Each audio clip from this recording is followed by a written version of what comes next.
Welcome to this video aimed at introducing an innovative approach to effectively address vCPE value proposition to solve market segment by leveraging a purpose-built VNF called vTAP concentrator. The video is composed of two parts as highlighted by the agenda. The first one is a description of the solution and of the demo use cases supported by a short slide deck. The second one is a live demonstration. Low-end vCPE offering relies on the in-pop architecture, where all networking functions are available in central office sites and customer locations are bridged over tunneling on IP access. Decentralized routing VNF are often the porting of highly sophisticated proprietary OS of specialized hardware vendors, and as such have high licensing cost structure while suffering virtualization constraints, e.g. number of virtual NICs per VM. Custom functions to make value proposition modular and compelling, like limiting the number of concurrent endpoints by customer, are difficult to implement natively on routing VNFs. The proposition aimed at relieving all the above is to adopt a specific VNF called vTAP concentrator, whose main features are implementation of VXLAN tunnels termination for customer remote sites, featuring private VLAN behavior to aggregate, while keeping isolated, multiple customer traffic onto a single subnet toward the gateway.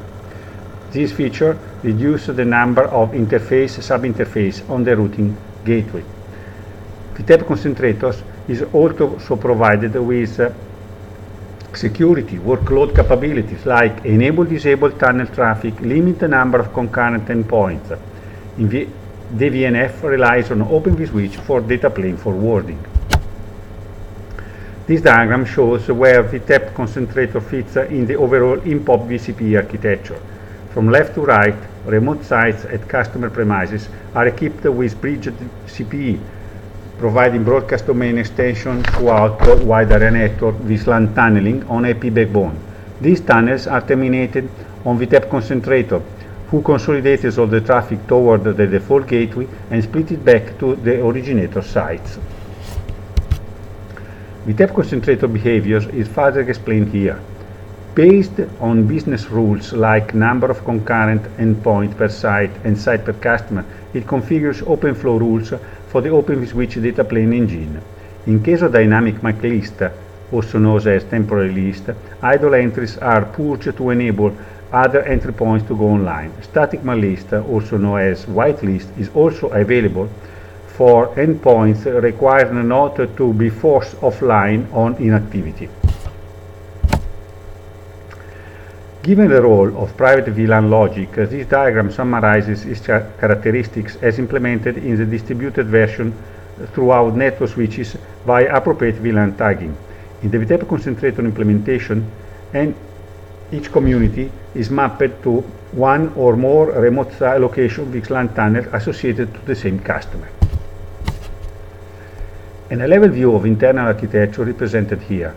The data plane implementation based on Open vSwitch interconnects all the VXLAN tunnels with the gateway segment, and the traffic is relayed based on OpenFlow rules configured by the access control module as a result of business rule that the control plane front end acquired via tunnel session on the control segment. This control interface can be easily evolved to integrate the VNF control in an automation engine.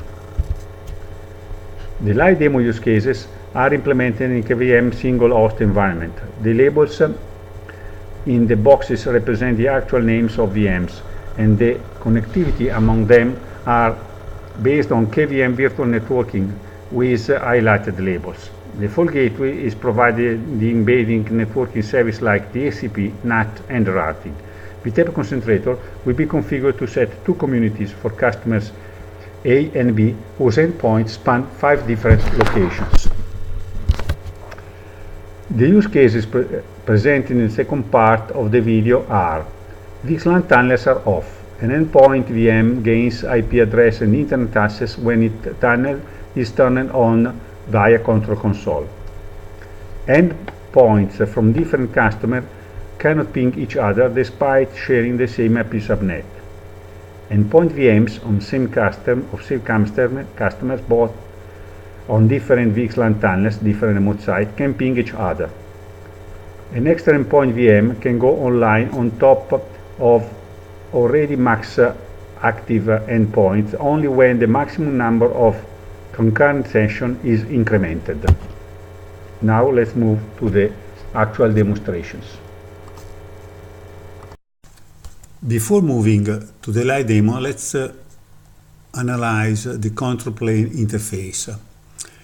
As already mentioned, the interaction is based on a tenant session with a sort of CLI look and feel.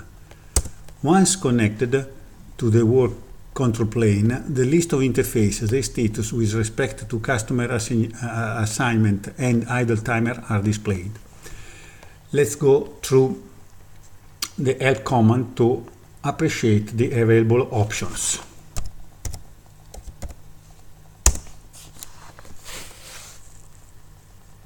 And it's straightforward. It just close the session with the control plane. Async interface number customer name used to assign an interface, in other words, the remote site, to the customer identified by its name code as dictated by BSS or SS. The assign interface number used to deassign an interface remote site from a customer. Int interface num mode used to bring interface on mode equal 1 or off mode equal 0. The command is executed only if the interface is already assigned to a customer. Lint list interface provides an output similar to the one at sessions setup with the added information about interface mode, active or not active. lparse interface number provides the status of the interface in terms of assignment, active status, and maximum current entry in the two lists, temporary and white ones. SMTLE interface number value used to change the maximum number of concurrent entries in a temporary list, i.e. number of concurrent dynamic endpoints active at the same time. SMWLE interface number value used to change the number of concurrent entries in a whitelist, i.e. number of pre-configured endpoints not subject to idle timeout. LTL interface number to list the active entries in the temporary and whitelist for the interface.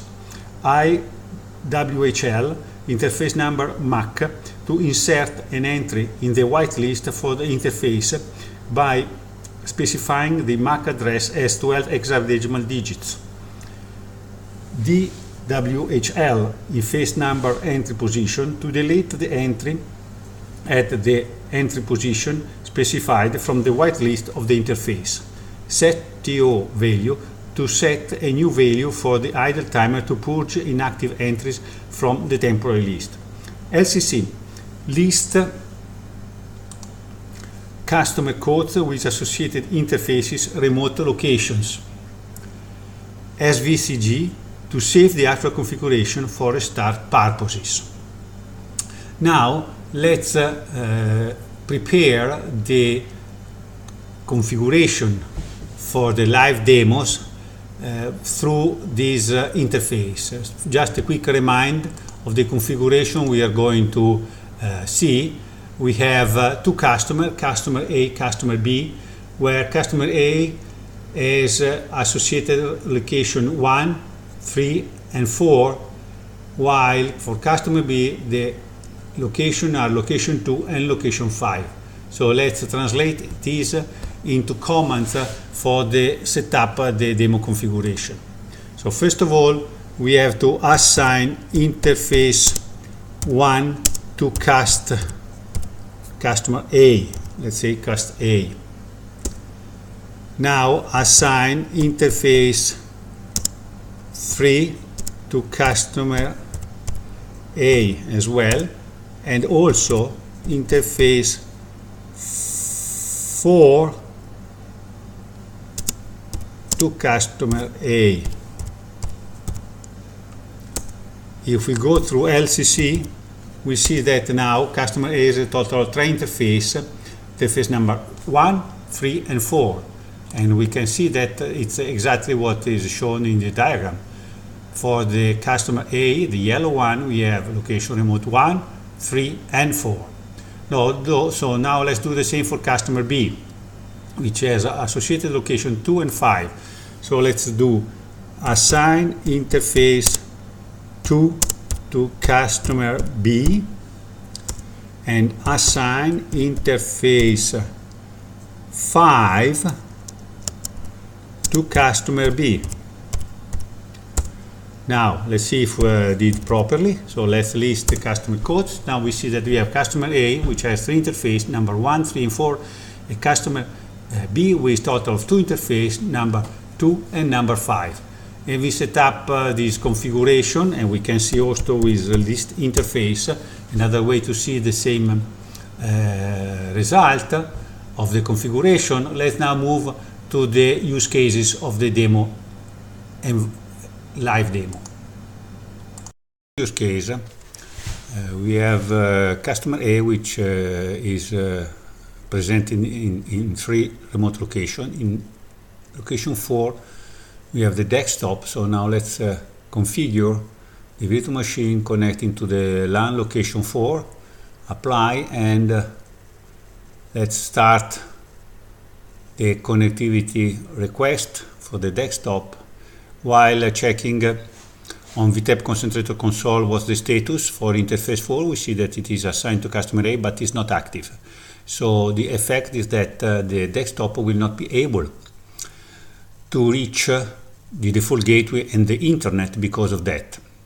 So the desktop will display in a while the connection failure. So let's in the meantime prepare the activation command on the console, waiting for the message, the error message, and see what happened.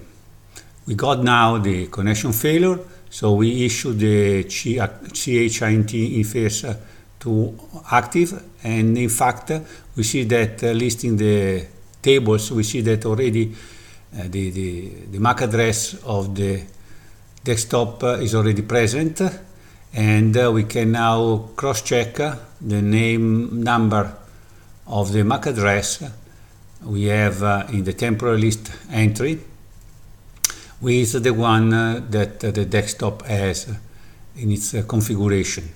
So let's get from desktop its configuration. Here we are.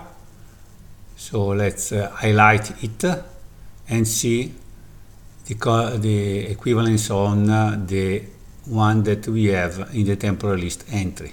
So it is the same, so that the desktop that has been enabled is present. And now let's start an internet session by launching the browser and for example access YouTube and launch a video, whatever is available on page.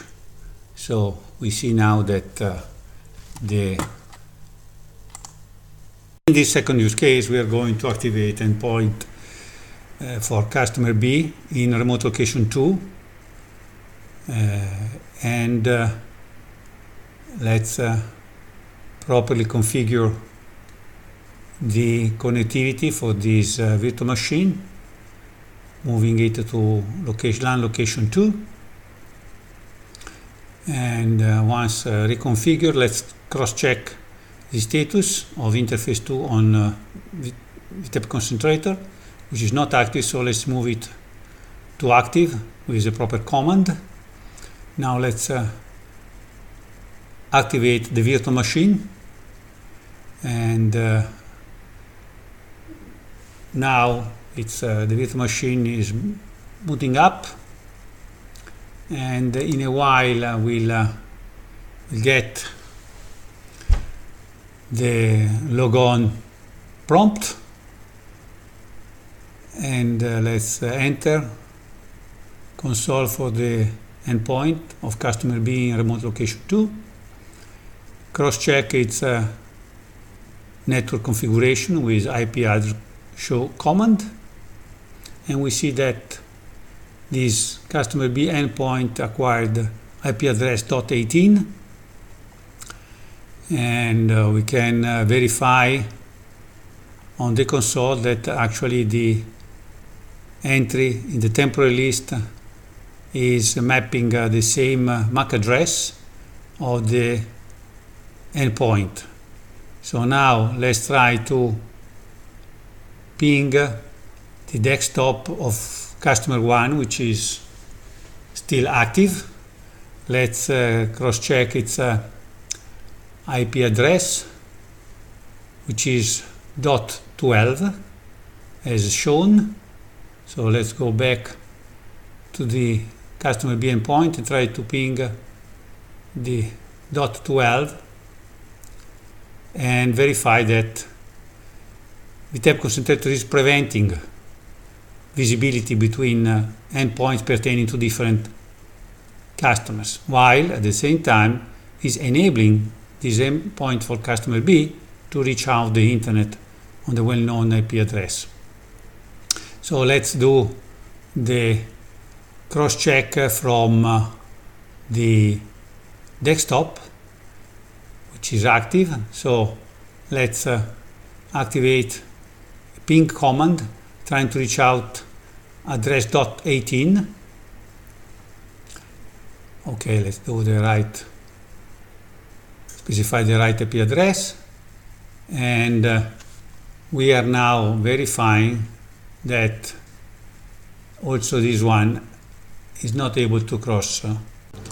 Is this use case, we are going to demonstrate the extension of broadcast domain for the same customer to different remote locations. So for that, let's activate another endpoint for customer A on interface 1. So let's connect the virtual machine to LAN location 1, and before activating virtual machine, let's see the status of interface 1. We see that is assigned but not activated, so let's activate it with the proper command, and now we see that interface is active. So let's launch the endpoint on remote location 1. So its bootstrap is executing, and it's actually already online because the interface was active. So let's enter the system and check the IP address that it gained. It's .16. So with this IP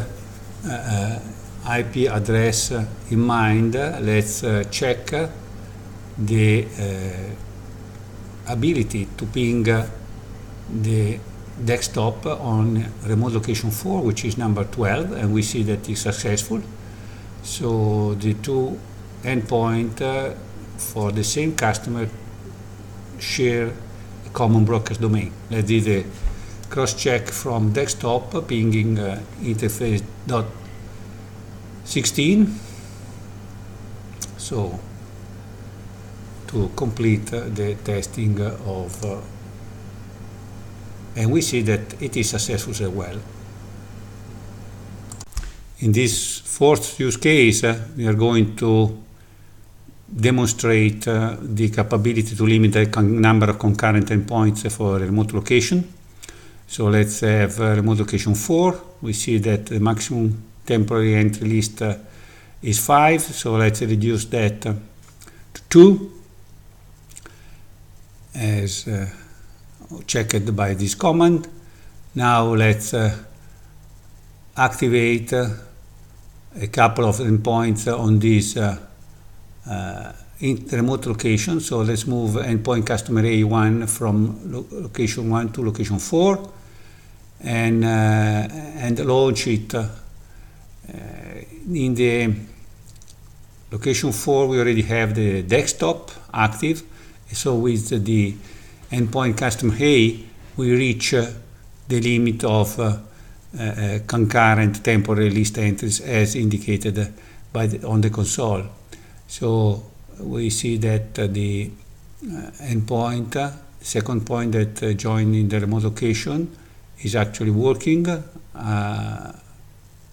Now, let's see what happens if we associate to the remote location 4 also a third point, the endpoint customer A number 2. Now we launch this virtual machine, and the booster sequence is starting, and we are going to verify that the sequence will interrupt when the command for rising the network is executing, and it is in a waiting state of 5 minutes, trying to rise the network interface. So let's keep this visible and update the number of concurrent endpoint active on the interface to see what we can achieve. So now the endpoint customer A2 is still waiting in the attempt to raise the network interface. So let's go to the console and move from 2 to 3 the maximum temporary entry list value, and we'll see that in a while it will allow the endpoint to gain the access. So the actual entries are 3, so in a while also the endpoint will resume its bootstrap sequence and complete it as it's actually happening now.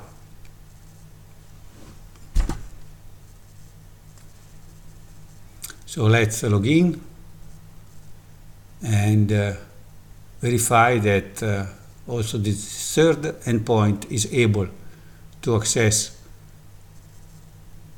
the network, got its IP address .17 and is going to ping on the internet a well-known IP address.